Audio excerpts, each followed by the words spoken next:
great horned owl tunes into the scrabbles of the vole. Muffled under 30 centimeters of ears are slightly offset in their position on his skull, which gives him an extraordinary ability to pinpoint sound.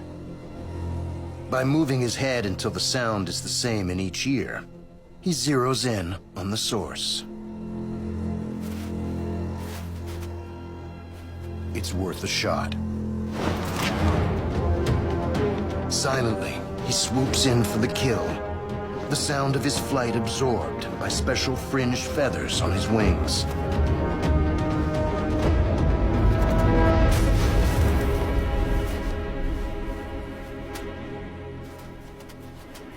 This time, winter's cover shields the vole.